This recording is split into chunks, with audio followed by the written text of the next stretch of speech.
پھر سانپ کا ڈسا اتنا نہیں تڑپتا جتنا غیبت کا ڈسا ہوا انسان تڑپتا ہے. پھر سانپ میں اتنا زہر نہیں ہوتا جتنا اس گندی زبان میں زہر ہوتا ہے. شیر کا پنجہ اتنا نہیں پھاڑتا جتنا یہ 2.5 انچ کی زبان گوشت کو چیر پھاڑ کے رکھ دیتی ہے. پٹرول اور گیس کی آگ سے وہ آگ نہیں بھڑکتی جو اس چھوٹی سی زبان سے آگ بھڑکتی ہے. شہروں کے شہر جل رہے ہیں اور اس کے پیچھے بات کیا ہے؟ غیبت. غیبت، گندا بول، گندا بول. ہاں، اگر گھروں کو جنت بنانا ہے غیبت چھوڑ دو. دھن رے دھنیے اپنی دھن، پرائی دھنی کا پاپ نہ پن. تیری روئی میں 4 بنولے، سب سے پہلے ان کو چن. کیا مطلب؟ اوروں کی برائیاں نہ دیکھو، اپنی برائیاں دیکھتے رہو، دیکھتے رہو. اپنی کمیاں دیکھو گے تو اللہ تعالیٰ مرنے سے پہلے توبہ نصیب فرما دے گا اور ساری دنیا تمہیں اچھی نظر آئے گی. اگر اپنی اچھائیاں دیکھو گے اور اوروں کی برائیاں دیکھو گے تو اللہ توبہ کا دروازہ بند کر دے گا. سارا جہان آپ کو برا نظر آئے گا، اپنی ذات آپ کو بڑی اچھی نظر آئے گی اور بڑی قابل تعریف نظر آئے گی. اور اس کے ساتھ پھر تکبر پیدا ہوتا ہے اور تکبر میں مرنے والا جنت کی ہوا بھی نہیں سونگھ سکتا. پہلے عجب آتا. عجب کیا ہے؟ میں بڑا اچھا ہوں، میں بڑا اچھا ہوں. یہ عجب ہے، میں بڑا اچھا ہوں. صرف اس حد تک میں بہت اچھی ہوں، میں تو بہت اچھی ہوں، میں تو بہت اچھا ہوں. یہ عجب. جب عجب کو لگام نہیں دے گا تو اگلا درجہ آئے گا، اگلا درجہ. عجب اور تکبر کی حد ساتھ ساتھ ملی ہوئی ہے. اس لیے بارڈر پر پولیس کھڑی ہوتی، بارڈر پر فوجیں کھڑی ہوتی. بھائی آپس میں بارڈر مل نہ جائے تو عجب اور تکبر کا بارڈر ملا ہوا ہے. تکبر کیا ہے؟ میں بڑا اچھا، وہ بہت گندا. میں بڑی اچھی، وہ بہت گندی. اپنی اچھائی کے ساتھ جب اگلے کی نفرت پیدا ہو جائے، اگلے کی حقارت پیدا ہو جائے، اس کا چھوٹا ہونا دل میں اتر جائے تو پھر یہ تکبر ہے. تکبر. اور تکبر عزازیل را خار کرد. شیطان نے شرک تو نہیں کیا تھا، تکبر کیا تھا. انہوں نے کہا میں سجدہ نہیں کرتا. اتنی بات تو اس کی ٹھیک ہے کہ مخلوق کو سجدہ نہیں ہوتا، لیکن کیوں نہیں کرتا؟ کہ انا خیر منہ.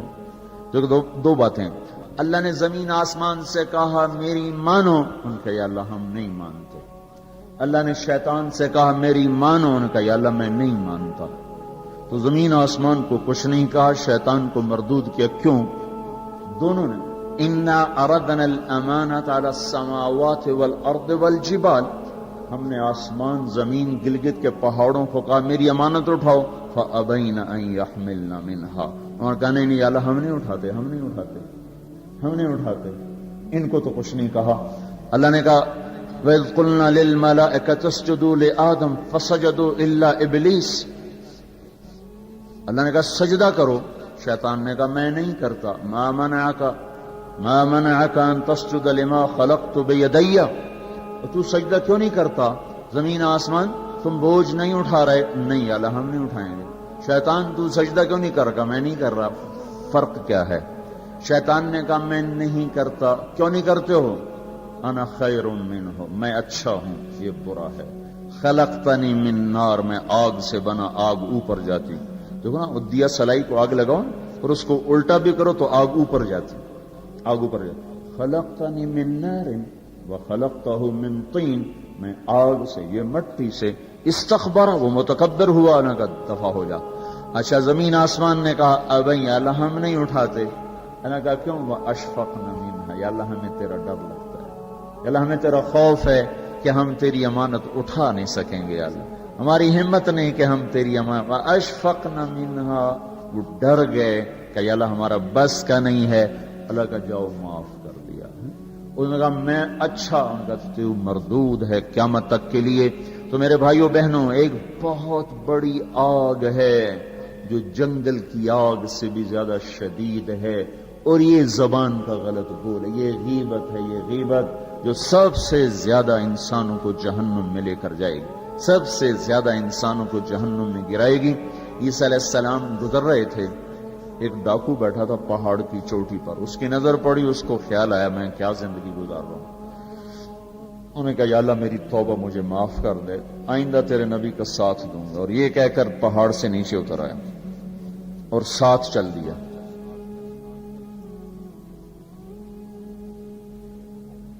ایک آدمی عیسیٰ علیہ السلام کے ساتھیوں نے سے اس نے پیچھے مڑ کے دیکھا تو وہ ڈاکو، تو جو نیک لوگ ہوتے ہیں نا، نیک لوگ، ان کے لاشعور میں اپنا اچھا ہونا اترا ہوا ہوتا، ہم بڑے اچھے ہیں۔ یہ چیز بہت بڑا سبب ہے دین سے دور لوگوں کے اور دور ہو جانے کا۔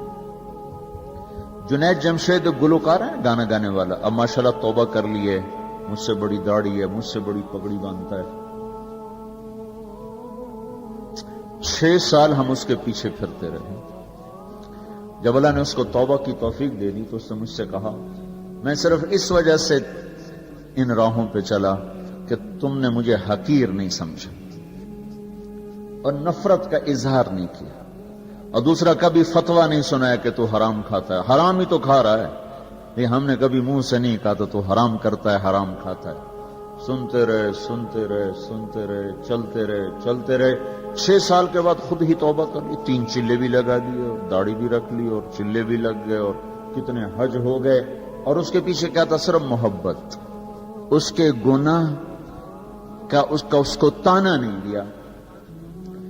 تو یہ جو تانا دینا ہوتا ہے یہ اور لوگوں کو دین سے دور کرتا ہے۔ تو اس آدمی نے عیسیٰ علیہ السلام کے ساتھی نے یوں دیکھا اور بڑی حقارت سے کہا ہاں بڑے آئے ہیں، یہ جو نیک لوگ ہوتے ہیں، نیک پاک پاک پاک عورت، پردے دار عورت، کوئی آ گئی ایسی بیچاری تھوڑی سی اعمال میں ڈھیلی تو اس کو بڑی ایسے نفرت کی نظر سے دیکھتی، آپ بڑی نیک حاجن بنتی، اس کو ایسی نظر سے دیکھتی۔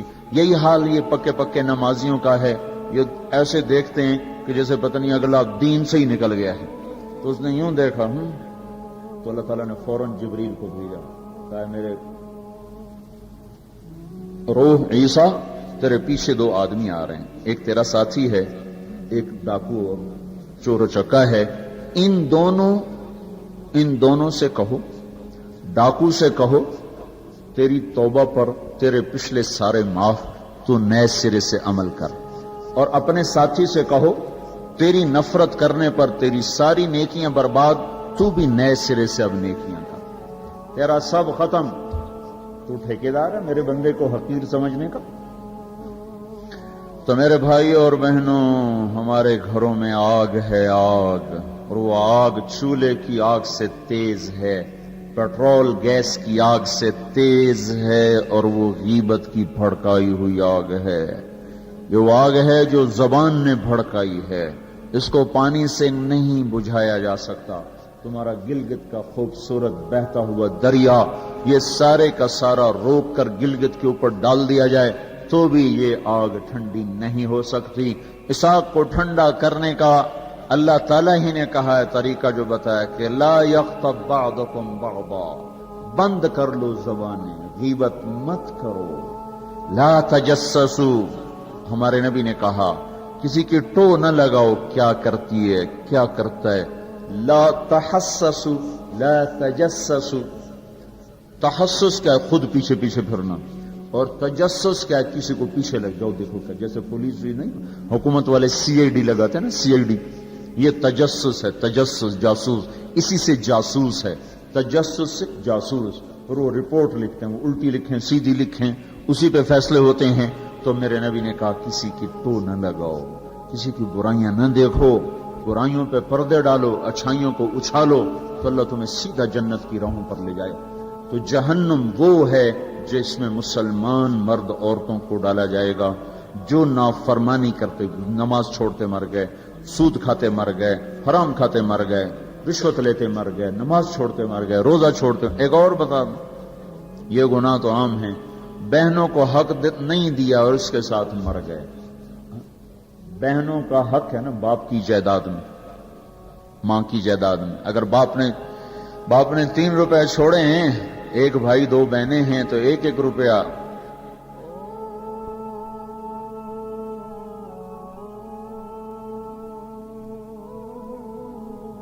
ایک بہن کو ملے گا، 1 روپیہ ایک بھائی کو ملے گا، 2 روپے ایک بھائی کو ملے اور آدھا آدھا ان کو ملے گا۔ تو کیا ہوا بھائی؟ ادھر کیا ہوتا ہے؟ ادھر کیا ہوتا ہے سارا حق بھائی دبا کے بیٹھ جاتا، سارا حق بھائی نے دبایا، اور بھائی کیا ہوا؟ کہا جی ہمارا رواج کوئی نہیں، ہمارا رواج کوئی نہیں۔ اچھا قرآن تو کہتا ہے للذکر مثل حظ الانثیین، دو بیٹیوں کے برابر ایک بیٹے کا حصہ ہے، 1 روپیہ بیٹی کو ملا، 2 روپے بیٹے کو ملیں، 8 آنے بیٹی کو ملے، 1 روپیہ بیٹے کو ملے گا۔ پھر اللہ تبارک و تعالیٰ نے عورت کا حق پہلے بتایا، مرد کا حق بعد میں بتایا، للذکر مثل حظ الانثیین، للذکر مثل حظ الانثیین۔ اور یہاں ساری گلگت کی وادی بہنوں کا حق کھا جاتی ہے، اور کوئی کہتا بھی نہیں کہ حرام ہو گیا، حرام ہو گیا۔ کوئی رشوت کھائے تو کہتے رشوت کھاتا ہے، کوئی سود کھائے کہتے بڑا مجرم ہے سود کھاتا ہے، کوئی ڈاکہ ڈالے تو کہتے بڑا ظالم ہے ڈاکے مارتا ہے۔ سارے گلگت والوں نے بہنوں کے حق پہ ڈاکہ مارا، نہ کوئی مقدمہ ہوا، نہ کوئی فریاد ہوئی، نہ کسی نے ہائے کی، اور کسی بہن نے کچھ مانگ بھی لیا تو الٹا اس پہ چڑھائی ہو گئی۔ بہنوں کا حق کھاتا ہوا مر گیا، جنت کی ہوا بھی نہیں لگی۔ ماں کا حق کھا لیا، خامد مر گیا، اللہ نے ماں کا حق رکھا ہے۔ اولاد ہے تو 8واں حصہ ماں کا ہے، اولاد کوئی نہیں 4تھا حصہ ماں کا ہے۔ باپ مر جاتا ہے، مائیں بیچاری فقیر بن کے بچوں سے خیرات مانگتی ہیں، حالانکہ اللہ نے خامد کے حق میں سے 1/8 ماں کا حق رکھا تھا، کوئی نہیں دیتا۔ ماؤں کا حق ہڑپ، بہنوں کا حق ہڑپ، اور پھر اس کے ساتھ یہ احساس بھی نہیں ہے کہ میں مجرم ہوں، میں نے ظلم کیا ہے، یہ احساس ختم ہو گیا ہے۔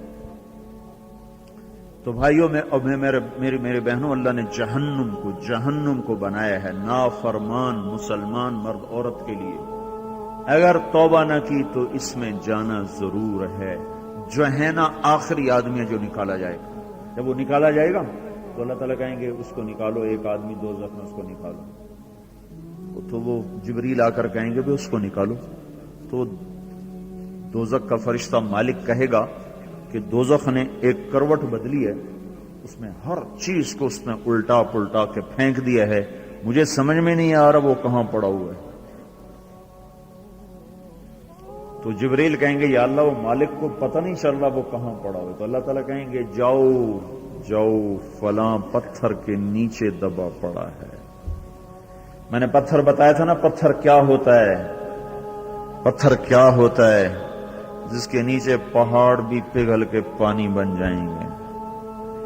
اللہ تعالیٰ کہیں گے فلاں دوزخ کے کونے میں پتھر کے نیچے ہے، تو جبریل بھی اندر جائے گا اور وہ مالک بھی اندر جائے گا، وہ پتھر کو اٹھائیں گے تو نیچے منہ کے بل گرا پڑا ہوگا، اور اس کے اوپر آگ ہی آگ ہوگی، اور وہ زبان سے کہہ رہا ہوگا یا حنان یا منان۔ ایک دفعہ جبریل ہے کہ یا رسول اللہ آپ کو دوزخ کے سنوں کا سنیں کہ جہیم میں حاویہ میں منافق ہیں، جہیم میں مشرک ہیں، سقر میں صابئی ہیں مجوس ہیں، اور سعیر میں مجوس ہیں، لظہ میں یہود ہیں، حطمہ میں عیسائی ہیں، اور کہہ کر جبریل چپ ہو گئے۔ تو آپ نے کہا اور کیا؟ کہ جی آپ سے شرم آتی، آپ سے شرم آتی۔ کہنے نہیں بتاؤ، کہا جہنم میں آپ کی امت ہے، نافرمانی کرتے ہوئے جو مر گئے توبہ کیے بغیر، تو ہمارے نبی بے ہوش ہو کے گر گئے، اور روئے جا رہے، نہ کسی سے بات کر رہے، نہ کلام کر رہے، نہ کھانا کھا رہے، روئے جا رہے۔ حضرت عمر رضی اللہ تعالیٰ عنہ اجازت مانگنے گئے تو آپ نے اندر آنے کی اجازت نہیں دی۔ سلمان فارسی اجازت مانگنے گئے تو آپ نے اندر آنے کی اجازت نہیں دی۔ سلمان فارسی بھاگ کے حضرت فاطمہ کے پاس گئے کہ جاؤ ابا کی خبر لو، وہ رو کے ان کا حال برا ہے، اور کسی سے بات نہیں کر رہے، کھانا نہیں کھا رہے۔